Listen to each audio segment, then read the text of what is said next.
at this present time? And can we get to the place where we just understand that they're people, that there are factors making people move around the world, and I might say climate is now a huge one, and that we can treat them just with some common kindness. Let's put compassion aside for now. That's a little bit different level. We'll get there with just kindness. Well, let's start with fairness. Maybe then we go up to kindness. Maybe, in future I'm confident we'll reach even compassion. But at the moment we should understand as a country that we are taking some really positive steps, and I do congratulate Andrew Giles, Immigration Minister, and the Albanese government. However, it's not far enough, like so much of what is happening today. We need more, we need to change the narrative, we need to challenge the media portrayal, we need to challenge the disgraceful mistreatment, communication, lies told about people who need to flee persecution. That has to be the future for us, surely. I had some small experience in this area when I went to Port Moresby only a few years ago, after advocating for a young Bahraini refugee footballer who happened to be in Thailand. And in meeting with the UN and other global organisations, the ILO, and they kept saying to me, Craig, listen, we want to help you, and we will, but we just need to ask you this question. How can you possibly ask us for help on one person when what you're doing as a country with your offshore prisons? And I said to them, please, just help us here. And I pledge to you that when I get back to Australia after a successful outcome, I'll try and translate some of that goodwill across to those who have been so demonised and attacked. I came home and went to Amnesty, and we put a campaign together, raised some funds, and went over to Port Moresby. And seeing the people in Port Moresby after around 6 years, I think it was at that time, was another moment that changed my life. Because I stood in front of these people as an Australian after 6 years.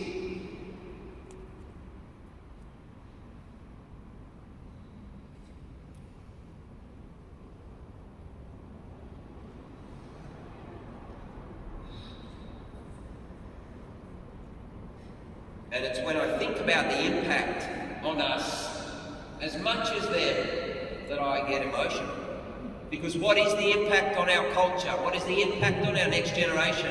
What is the impact on our sense of self, nationhood?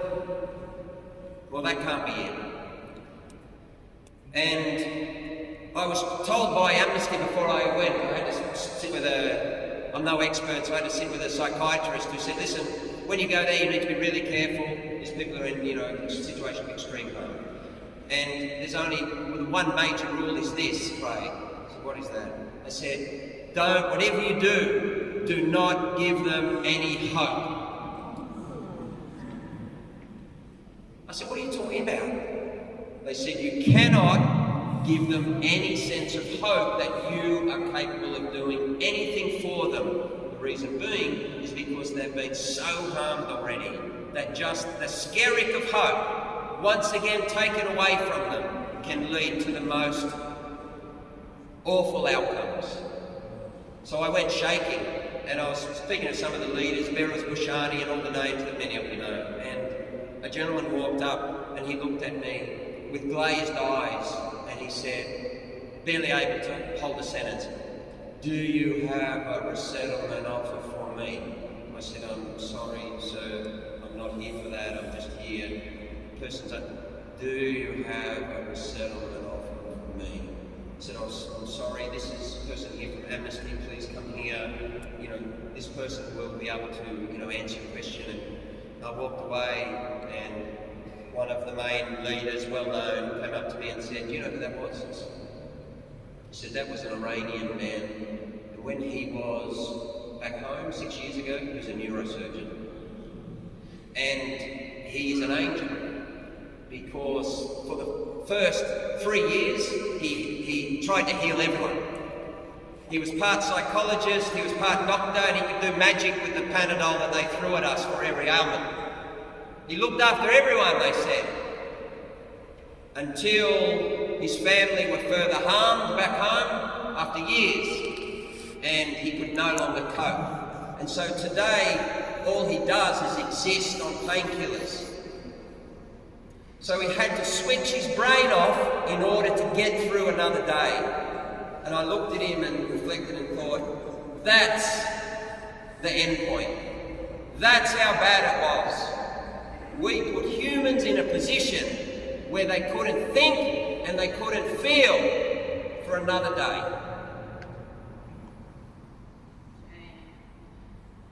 And again I ask you, would we allow that for ourselves? For most of us. And when an Australian goes abroad and may get in trouble somewhere, how do we feel? We feel pretty aggrieved. We feel pretty aggrieved.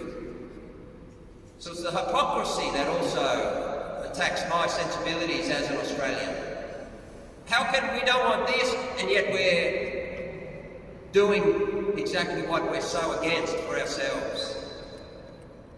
And I think that that needs to end. Further to that, we've exported this cruelty. Now, not just to the UK, but to the EU. So the same rhetoric you're hearing out of Rishi Sunak and others in the UK about stop the boats. The boats are fine. The boats aren't going to be hurt. The boats don't have trauma. The boat is inert. The boat's made out of metal or wood. I don't know what it's made out of. Why are you worried about the boats? Why are you not worried about the boats? I think that's the point. But that's also the point of the slogan. And now we heard, just in recent days, from one of the heads of the EU, I understand, saying the EU will decide who comes across EU borders and under what circumstances. Identical. Identical.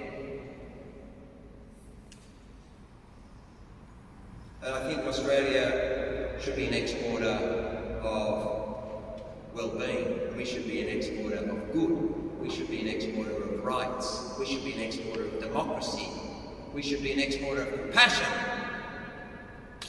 We shouldn't be an exporter of violence.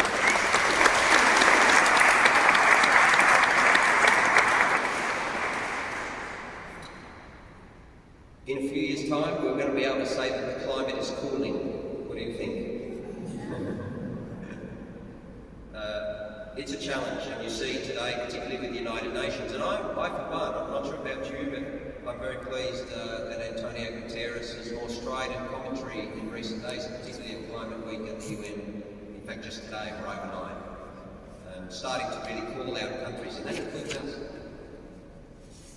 And so Australia is starting to take more steps than before, sure, but we have to all understand that the science is very clear, and the world, we're relying on the world, and the world is relying on us.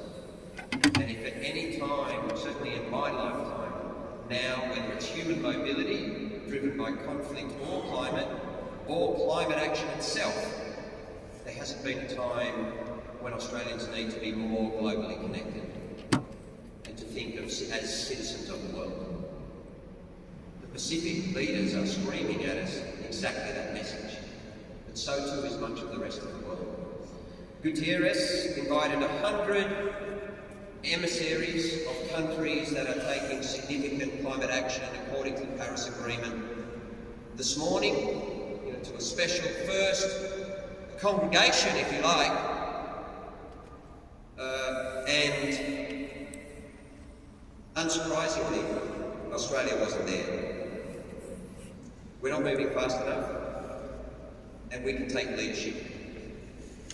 We're still subsidising over $11 billion per year, at the same time as we're spending $368 billion on nuclear submarines.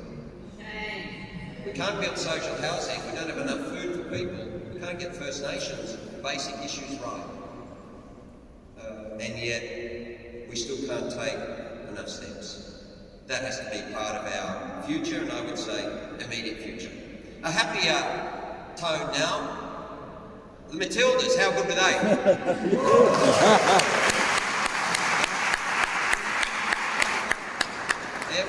wonderful month, of course, for people who love, what we would call the World Game, for many, many reasons. In particular, I think, picking one out of the many, whether it was the multicultural nature of the team and how they represent Australia as really a vibrant, authentic, confident, ambitious, strong group of Australian women, but also because they are the face of gender equality in sport, which to my mind is most beautiful. Back in 2016, I had the honour of being invited by the players to come back to their association as the chair, having been CEO and life member, and in running a governance review, it very quickly became clear that women didn't have access representation on the board of that organisation, as all male players and Socceroos. So we changed that pretty quickly and introduced a gender quota, and full membership for women for the first time was 7 years ago. That took the males as allies to actually make that decision, which was really important. Subsequently, in only the next 3 years, due to outstanding leadership of the young management and the players, both female and male, in 2019 the Matildas announced a world-leading pay equality deal. And what they did is they didn't just say, well, you guys get this amount per game and per day, and so we'll do the same. No, they said, we're going to pool all of the sponsorship, all of the corporate revenue and merchandise. How happy the Socceroos are about that at the moment. And we'll pool all of this, and then females and males will take an equal share from that pool. Equal work, equal pay, they said. What a wonderful vision for the future of Australia. Finally, 2 points, and these are among, if not the most important. Let's project ahead. The Uluru Statement is implemented in full. Australia accepts the impacts. We no longer argue over the impacts on First Nations people of colonisation. That's accepted globally. That's the reason why in 2007 we have the Declaration on the Rights of Indigenous Peoples. It's very simple.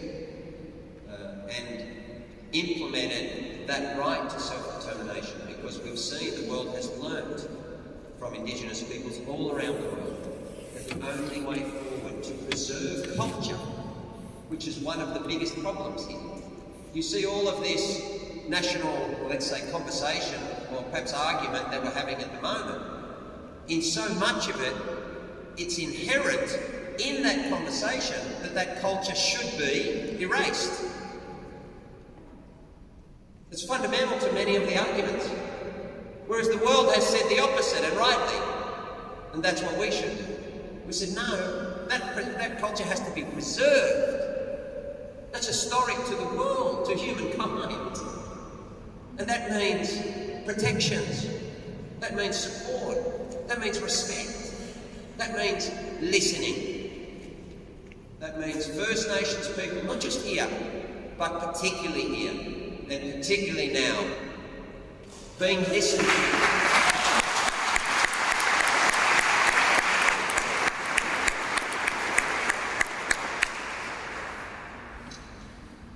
It's an opportunity that we're being offered at the moment to actually reach back in history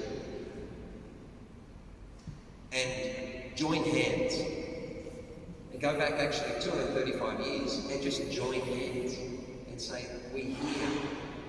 We hear you. And everyone can have their own feeling or feelings about that. But what's most important is truth and justice. That's why we're all here tonight, surely. Truth and justice. And we shouldn't be challenged by that. We should be inspired by it. The future of Australia surely is to be founded on the truth. And following that is to understand what those impacts are. And then come together and say, this is how we're going to move forward together. What a wonderful vision. So let's join hands.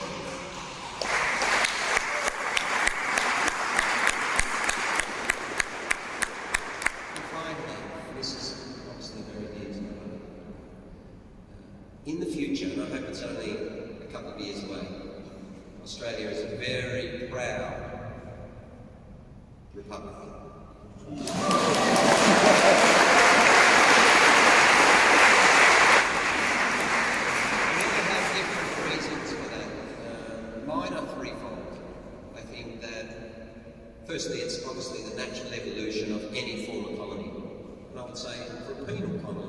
colony, it's probably mostly colony. But it's our opportunity to now vest the ownership, the true ownership of this wonderful continent in the Australian people, in you, in us, for the first time, for 122 years. That's very special. But it has, I think, three underpinning pillars. That it's reconciled, that we have understood and we've come together with First Nations, that we actually can share when I say we, I'm talking about those of us who are non-First Nations, non-Indigenous, we can all share in that 65,000 years extraordinary history. I'm not sure about you, but do you get a sense that we can't truly rejoice in that history? We can't truly explore it. We can't truly hold it up to the world, and we don't. I'm not talking about welcome to the countries and Aboriginal flag, and what you saw, all the symbolism you saw at the Women's World Cup. What I'm talking about is us actually telling the world how magnificent that 65,000 year culture is.